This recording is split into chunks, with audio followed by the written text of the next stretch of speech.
we don't normally talk about Quentin Tarantino, but I have to debate this with Brett because I read an anecdote about Quentin Tarantino, and apparently his mother, Connie, reportedly had a quote hard time about his scholastic non-ability while he was growing up.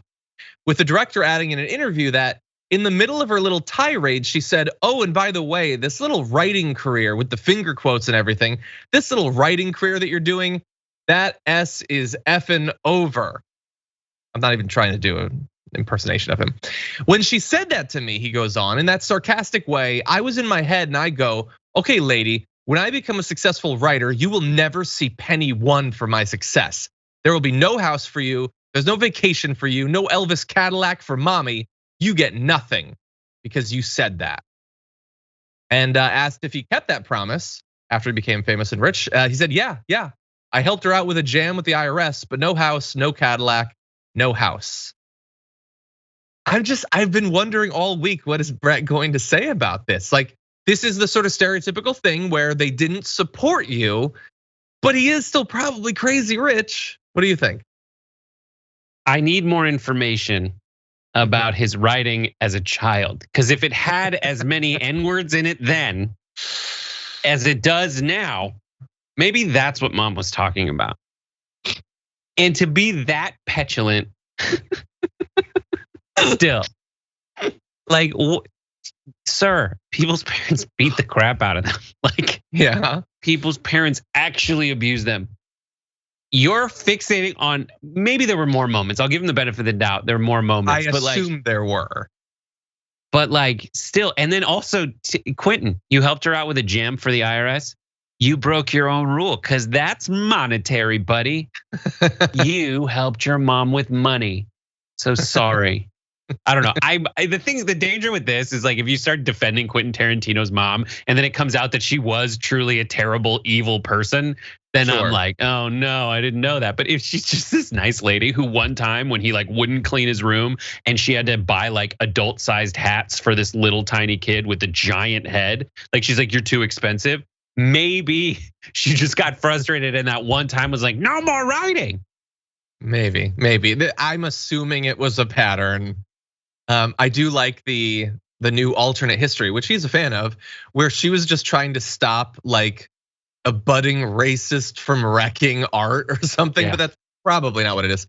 Anyway, he was asked about this by the co-creator of Billions about whether he ever did give her a house. He said, there are consequences for your words as you deal with your children. Remember, there are consequences for your sarcastic tone about what's meaningful to them. It's been decades, I'm sure, and it still burns in Quentin Tarantino.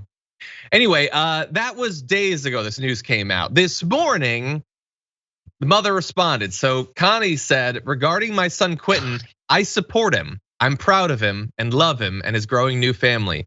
It gave me great joy to dance at his wedding and receive his news upon the birth of my grandson Leo. She said further, she does not wish to participate in this salacious transactional media frenzy, which I guess I'm a part of. I'm just honestly fascinated by it. And I liked her statement though. It was salt-free, no sodium. So Brett, like if you were Quentin Tarantino, would you still have this policy? Would you have maintained it? I feel like the 11/11 Make-A-Wish. I feel like the nature of like how deep and long lasting this resentment and grudge and kibosh on money provisions has lasted. If it is the case that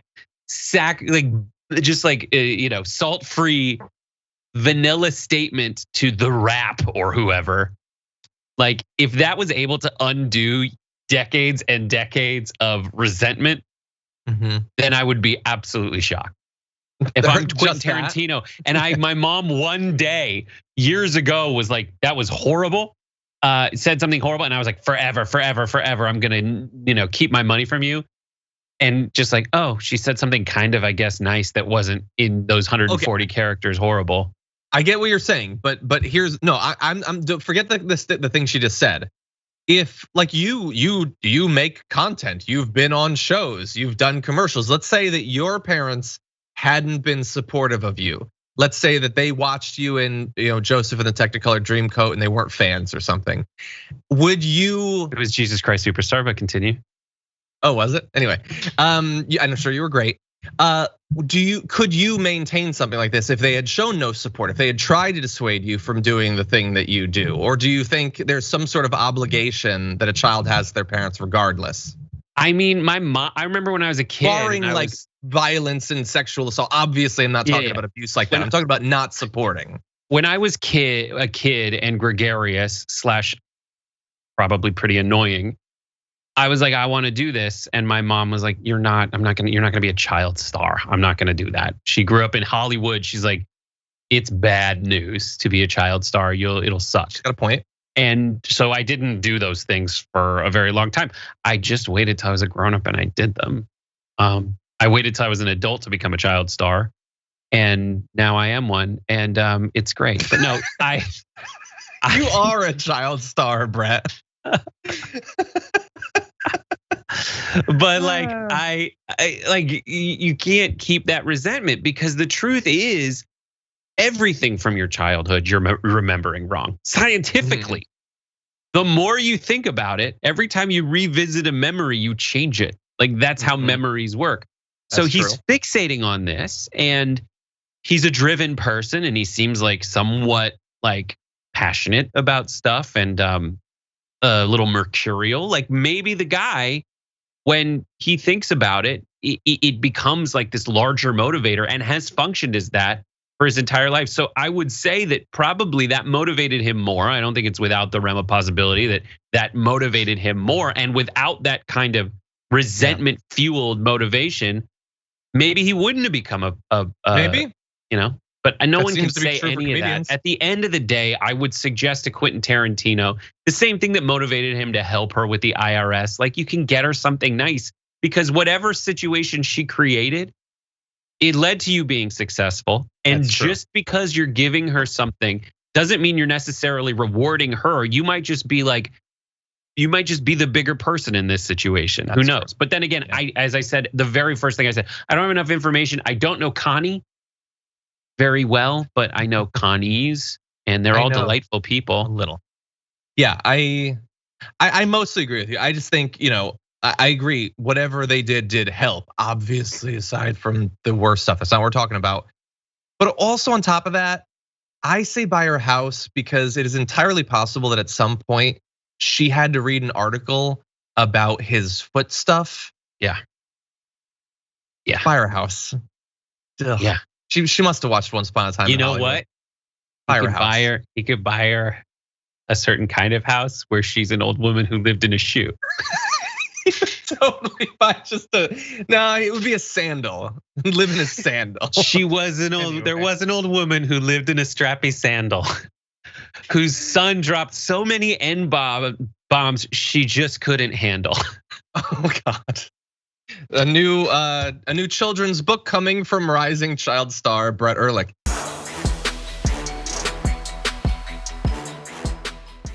Check out the Damage Report podcast each day, wherever you get your podcasts, whether Pocket Casts or Stitcher or iTunes.